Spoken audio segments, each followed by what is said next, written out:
Firewall, firewall, wherefore art thou, firewall?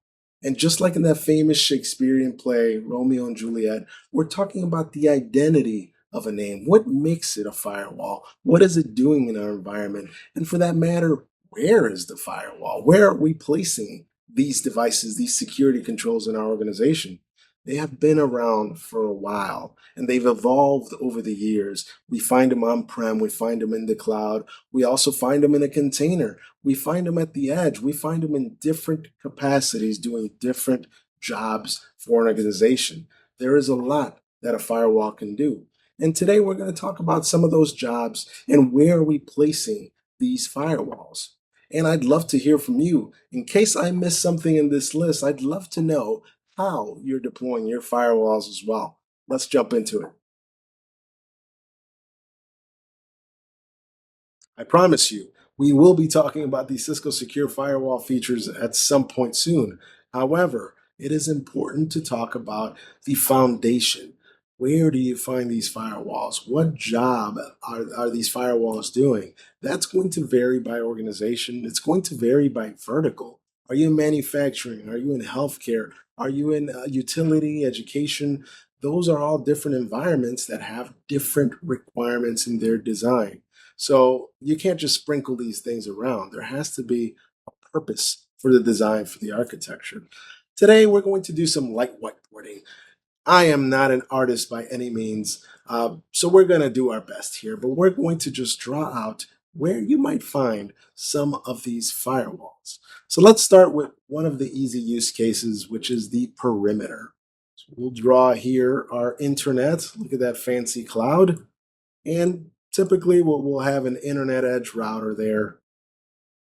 Behind the router, you'll probably have a switch or another device, but to make things simple, we'll draw the firewall here. And just to make sure you know it's a firewall, it has to have that F and it has to have that W. So that's the internet edge at the perimeter. Let's add a DMZ here. Perhaps this is where you host some of your services. And behind that, we have the inside of the network. So we'll say inside. Now, this is still common, of course. And one of the things is that it has evolved over the years because just because you lock the front door doesn't mean that everything inside the house is good to go and it's safe. There might be something going on inside the house as well. So that's why it's important to have these security controls internal to the network. And that's when we jump into conversations like segmentation. So this firewall could be doing IPS, IDS. It's doing various jobs here at the edge, but it's just at the edge. Once you're inside, you're inside. What else do you find at the edge that's firewall related? You might have a VPN appliance. So just to make things simple here, we'll do another line here from this router, and we'll have another firewall. Except the job of this firewall there at the edge, is VPN. This is how your colleagues at your organization are able to access internal resources at the organization. They come in through the internet and they come into the edge and perhaps they go through that firewall, they go directly to that VPN, go through some firewall services there, but that's where their connection terminates and then they have access to the inside of the network. But again, that's it. They're allowed to come into the network, but what is happening inside the network? Where is the visibility? What are your workloads doing inside the network? And this could be a data center, this could be your campus, but this is a typical setup that you see at the edge. What else can you do with these firewalls at the edge? These firewalls continue to evolve over time. So obviously there's going to be more services that you can run on a firewall. Let's draw a couple locations here, a couple campuses. So we have our campus 1, we have campus 2. Look at that, these beautiful squares. And then we also have campus 3. Maybe these are small locations, maybe it's retail, but these locations can have a firewall at the edge. And guess what these firewalls can do now? Now we can have SD-WAN services on these firewalls. So now you can have your security, your in and out of this location, this campus, but these firewalls can also connect to each other. And let's change the color here. We'll have connectivity over there. And let's continue to make this a little bit more colorful. Look at that. So now the firewall is doing a little bit more than just the in and out at the perimeter. Now we have SD-WAN that can run on these firewalls, and you can take a look at the firewalls that are out there. You can take a look at the data sheets to see what's a fit for these locations. Again, that could be another service that you can offer your locations with the same device that you currently have doing perimeter security. Just something to think about. What about in a SASE, a secure access services edge setup? There has to be some sort of firewalling there, whether it might be on the router or in transit out to the internet. So let's draw out campus 1 again here. And then we have campus 2. Whether they're communicating to each other or going out to the internet, there can be a firewalling component in between. So we'll draw out our cloud here, but right in here in our SSE, say this is SSE, and for Cisco it is secure access, we can have a firewall there.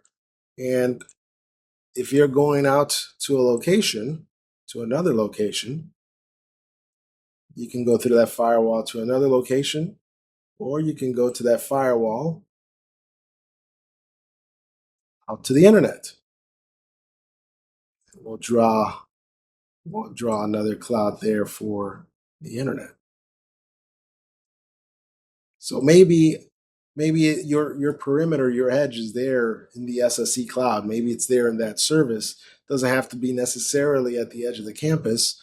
You want something there as well. There could be a head end. There could be another appliance there, but you can send that traffic to the firewall that's living in the sky. That's another thing that you can do. VPN doesn't have to be on-prem. Earlier, we showed that there at the edge, but it can also be a part of your SASE, of your SSE setup. So let's draw ourselves another cloud here. And this could be for SSE. And then we'll have campus 1, or let's say this is data center. And then we have somebody here who wants to connect in. Now you don't technically have to have that appliance there on site in the data center or the campus or wherever. That person can connect over to SSE, to the cloud. And for us, again, it's secure access. So now we'll have this VPN or VPN as a service. We'll draw that there. And let's change the color here. But this can be that connection. And from there, you can go out to wherever you need to go. So you don't have to have a hardware or a virtual appliance on site. That could be something that is hosted in secure access. So just something to think about. What about on the inside of the network? Perhaps we're trying to do some segmentation, or at a minimum, just keep a couple of environments separate. So let's say you have IT and OT in your organization, your utility, your manufacturing, healthcare. Let's put our fancy FW logo on there. And this might just be an OT environment that you have on this side. And then obviously you have the rest of the enterprise. We'll just call it IT to keep things simple here. But you might have some firewalls between these environments or between other environments that you need to keep separate. And you don't have to have physical interfaces, right? You can do sub interfaces on these firewalls. There's context that you can do, logical segments that you can do. So you might have some separation in this fashion. Or let's change things up here. Let's do some erasing. And what we're going to do is we're just going to do some segmentation with this firewall, a little bit more. What if you have multiple networks out there, right? You have network 1, network 2, you have network 3, and again, these can be sub interfaces if you need to. network 4. And these networks reside on a core switch as well. Perhaps you have different VRFs for these networks to keep things separate. So now your default route has to go to the firewall for some inspections. These are ways that you can provide visibility into what is happening inside your network, east, west, or you can do other services like IPS, IDS, URL filtering. You can check for malware. You can take a look at what's going on with the files that are being transferred in and out of these networks or from the internet. If you can, you can also do decryption depending on what box, the size of the box, and what those needs are. And we're going to jump into those features, but these are just some of the things. I'm definitely not going to cover everything, but some of the things that you can do with a firewall and where you might find some of these firewalls. I'd love to hear from you. What are you doing with firewalls in your environment? I'll see you on the next one.